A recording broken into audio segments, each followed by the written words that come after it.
صحيت من الساعة 5:30، بس حاسة ان انا لغاية دلوقتي مش عارفة اقوم من السرير.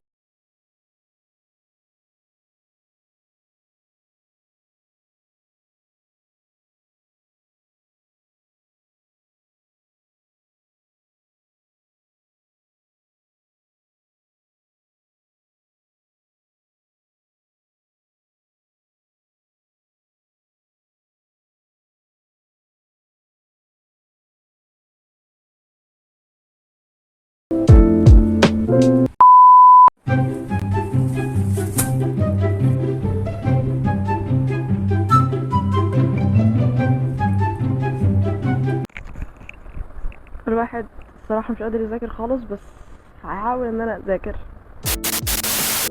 ازيكم بقى يا جماعة؟ انا النهاردة هذاكر معاكم شوية حاجات كده في الفترات اللي فاتت. للأسف ملحقتش ان انا اذاكرها، لان في مواد انا ماشية فيها بانتظام وبذاكرها اول باول، ولكن في مواد تانية مش ماشية فيها بانتظام بسبب حاجات معينة حصلت، فمعرفتش ان انا امشي فيها بنظام. فقررت ان انا النهارده هحاول اذاكرهم. ايه هي المواد اللي انا هذاكرها؟ المفروض ان انا هذاكر المايكرو وهذاكر الباثولوجي. ورحت صورت الورق. ده الورق بتاع الباثولوجي بتاع محاضره واحده طبعا، يعني ده كل ده بتاع محاضره واحده. وكمان رحت صورت المايكرو هناك. وانا بصور الورقتين كان موجوده واحده تقريبا من كليه طب بشري اي ثينك، وكانت بتسالنا اللي هو بتقول لنا ايه ده، هو انتوا كليه ايه؟ فقلنا لها احنا كليه طب بيطري. ايه ده، كليه طب بيطري وبتاخدوا مايكرو باثولوجي؟ اللي هو يعني احنا كليه طبيه فاكيد هتاخد الحاجات دي، ده طبيعي.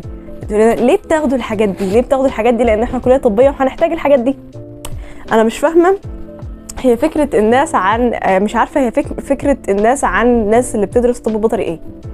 ان احنا بنروح مثلا نقعد في المزرعه مع الكتاكيت، ولا هم بيبقوا فكرتهم ايه عن الناس اللي في طب بيطري؟ انا مش فاهمه. احنا بندرس كل المواد الطبيه عادي، وكمان بالاضافه عليها مواد تانية وكلها انجلش زينا زي اي كليه طبيه تانية يا جماعه. فانا مش فاهمه ايه الكونسبت بتاع كده. يعني الحاجه التانية ان انا بيطلع لي ضرس العقل، وبجد ضرس العقل ده حاجه مقرفه بشكل غير طبيعي. هي عملت لي التهابات هنا، والمفروض ان انا استنى لغايه ما الضرس كله يكمل علشان الالتهاب يتبطل. حتى انا مش عارفه، حاسه انا مش عارفه اتكلم اصلا.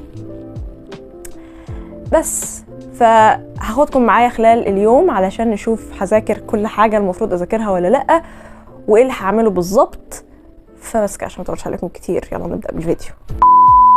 بما ان دي كانت اول مره فيها اذاكر المايكرو، فبعلم الكراسه على الجزء اللي انا هذاكر فيه المايكرو، لان انا بجيب كراسه واحده وبقسمها لكذا ماده، لان بحس الموضوع ده بيبقى عملي اكتر بدل ما اجيب كراريس كتير بقى وكركب الدنيا. الحاجه التانية اللي انا بعملها هو ان انا بكتب العناوين الرئيسيه بتاعه المحاضره، علشان بعد ما بخلص مذاكره المحاضره ببص للعناوين وببدا ان انا اعمل مراجعه لوحدي. وبعد كده ببدأ ان انا اقرا المحاضرة كلها قراية كده سريعة وبشوية تركيز علشان اعرف ايه المحاضرة بتتكلم عن ايه بالظبط. وانا بذاكر المحاضرة ببدأ ان انا اعمل خرائط ذهنية ورسومات توضيحية علشان تسهل عليا المعلومات بشكل اكتر. وبعد كده بحاول بعد ما اخلص كل جزء ان انا بسمع الجزء ده. ويا جماعه ما تركزوش في الحركه اللي انا دايما بكون بعملها، لان ما بعرفش اقعد غير انا وبعمل الحركه دي، وكمان ما بعرفش اذاكر غير على السرير تقريبا. المفروض ان انا خلصت المحاضره دي، المفروض ان شاء الله، بس المعلومات تكون ثبتت في دماغي. والمفروض ان انا ادخل على المحاضره دي، الاميونيتي. المحاضره دي اكتر بكتير جدا، بس لسه مخلصناش يعني في الكليه، فهشوف خلصنا لحد فين، هحاول اقراها. وبعد كده قعدت وحاولت ان انا ابدا اذاكر ماده الباثولوجي. الماده دي معرفش ليه كل ما بحاول اذاكرها ما بقدرش اذاكرها، مش عارفه هي الدكتوره عامله لنا لعنه على الماده دي ولا ايه، انا مش عارفه. بس بجد الماده مستفزه، وكمان مش عارفه لسه اذاكرها ازاي. لو حد عنده طريقه لمذاكره الباثولوجي يا ريت يكتبها لي تحت في التعليقات. طلع الكلام اللي مدينا في السورس غير الكلام اللي بتقوله في الريكورد.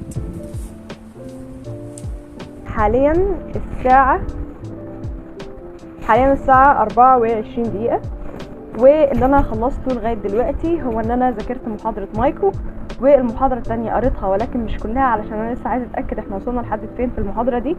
ودلوقتي بسمع ريكورد البايو، سمعت فيه حوالي ساعة، والمفروض ان انا هكمل الساعة التانية، مش عارفة ساعة او ساعة ونص تانية، مش عارفة. صراحة حسيت بالزهق شوية، فمش عارفة مش عارفه اعمل ايه. عايزه اذاكر بس في نفس الوقت مش عايزه اذاكر، عايزه اعمل اي حاجه تانية غير ان انا اذاكر، لكن هحاول ان انا اكمل بحيث ان انا على الاقل اسمع ريكورد الباطو، وكمان عايزه ارسم رسومات المايكرو. بس كده. أبدا وينذر الذين أيهم لنبلوهم أيهم أحسن عملا.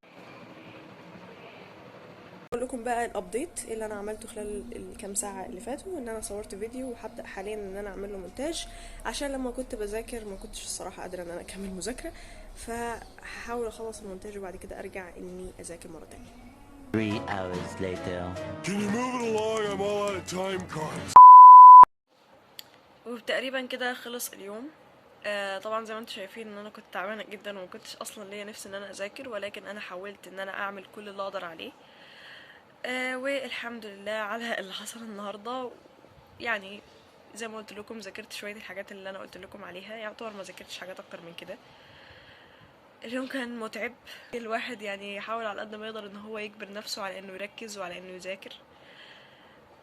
فالمضمون من الفيديو ده ان احنا مش دايما لازم نعمل الحاجه اللي احنا حاسين ان احنا نفسنا نعملها، لان في حاجات ساعات بتبقى لازم انها تتعمل. لو حد فيكم يقدر ان هو يلاقي صديق معاه يساعده ان هو يشرح له وهو يشرح له، وتساعدوا على بعض وتختصروا على بعض الطريق، برضو ده بيساعد بشكل كبير جدا على ان الواحد يذاكر وهو ملوش نفس. الواحد يحاول على قد ما يقدر ان هو ما يروحش الحاجات تخليه يتهرب من المذاكره.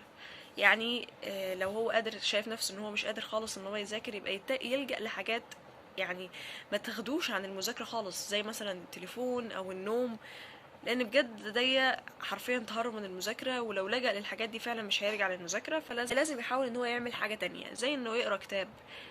حتى لو هيحاول ان هو يغير مود شويه عن مود المذاكره وينزل يتمشى شويه، او حتى ياخد الكتب ويروح يذاكر في مكان تاني، برضو الحاجات دي بتشجع جدا على المذاكره. المضمون من الفيديو ده انك مش لازم تذاكر انت وليك نفس انك تذاكر. ساعات كتير جدا احنا بنذاكر علشان احنا لازم ان احنا نذاكر. مفيش حد فينا تقريبا بيحب المذاكره.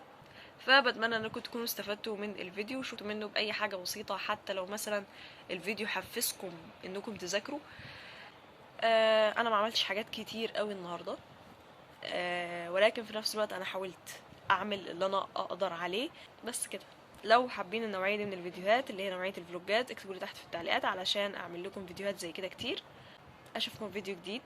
سلام.